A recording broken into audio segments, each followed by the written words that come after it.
Kaya nag-request man yung ate ko mga higala ng kasabarol kaya ginawa namin mga higala no. At may konting macarons din akong ginawa mga higala kasi nag-request man daw yung pinsan ko ba. At syempre kahit request yun ng ate ko mga higala kailangan ko ring magtilaw mga higala para malaman natin kung masarap ba talaga mga higala. At yung papa ko naman mga higala nagsingit din siya sa kamera ba. So nagtilaw din siya sa kasabarol mga higala kasi syempre sino pa bang unang tumilaw mga higala edi kami rin na nandito sa bahay no. So pumunta pala yung mama at papa ko mga higala doon sa baryo ba. Kasi may tuyo man sila doon mga higala pero nakita nila yung taga sa amin mga higala no. At sabi ko mga higala mag-video talaga ako para may ebidensya na nakita talaga kami ba. Pero itong friend ko mga higala parang nalungkot man siya oy. But anyways ihatid pala namin si ate mga higala doon sa Nasipit Port no. So habang padoong na kami doon mga higala syempre nag-video ako mga higala para may ebidensya ako ba. Kasi mahilig man tayong magkuha ng ebidensya mga higala no. So habang nandun pa kami sa nunong mga higala nagsabot-sabot kami ba kung anong gawin namin susunod no. At nakaplano naman kami mga higala na maghunong na lang kami doon sa Budik ba para may picture naman kami oy kasi minsan lang man tong mag-uli yung sister ko ba. At habang nag-video kami mga higala no ang papa ko ba arte talaga yung papa ko ba kasi nagpo-perform sila ng heart pero hindi naman yun naging heart. Tapos si ate mga higala nakaisip siya ng ganitong laro ba na parang kawawa naman yung mama ko naguyod-guyod tuloy siya kasi hangak-hangak hindi namin mahabol yung kamera no. Tsaka yung papa ko parang naiwan man. But anyways yun lang yung ginawa namin mga higala tapos na picture kami doon mga higala para may naman tayo ba may remembrance no. Tapos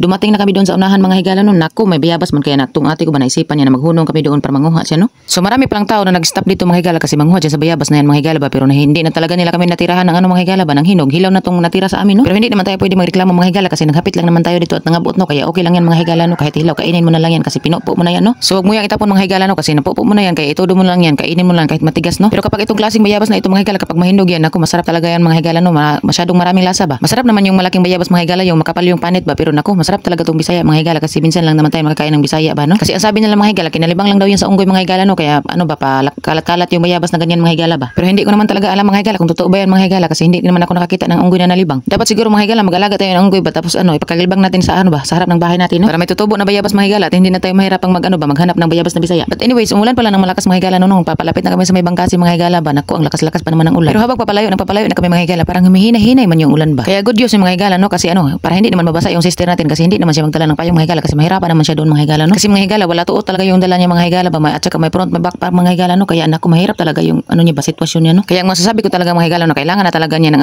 yung katuwang sa buhay. Pero joke lang yun mga higala wag kayong ganyan kasi magalit yung sister ko sa akin ba. Sister joke lang yun wag kang magalit sa akin ha. I love you sister.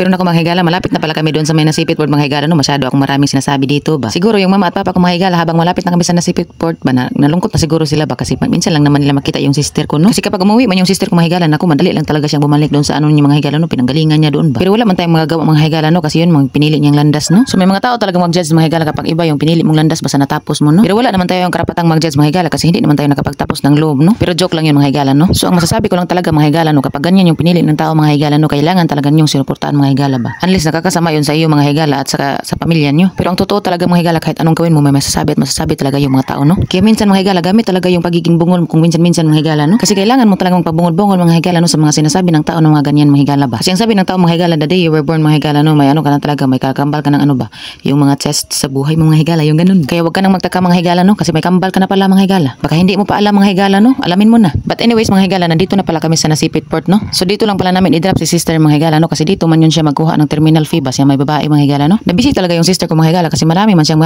babil-babil no. Naku marami talaga siyang dalang mga higala kaya ang masasabi ko talaga mga higala naku maganda talaga yun kung may kasabay siya at saka may siya may katulong. Ay naku akin lang yan mga higala baka maninood naman kayo dyan mga higala no. Kahit single yung sister ko mga higala naku masaya naman siya sa buhay niya. Uy nye. Pero di ba mga higala napansin niyo ba yung tricycle mga higala kapag may may dagdag siyang mga ligid mga higala naku marami talaga siyang makarga ng mga mga higala bagay-bagay. Nye. Naku kailangan ko na talaga itakom tong aking baba mga higala baka pag mga higala no mag-chat yung sister ko sa akin ba tsaka magalit sa akin. Ako talaga naman. Minsan kasi mga higala gusto ko talaga manungog sa sister ko ba pero minsan mga higala matakot talaga ako sa kanya ba kasi matapang mo yung sister ko. Oy. Pero kung sa English pa yan mga higala yan yung pag tinatawag ng tao na language of love.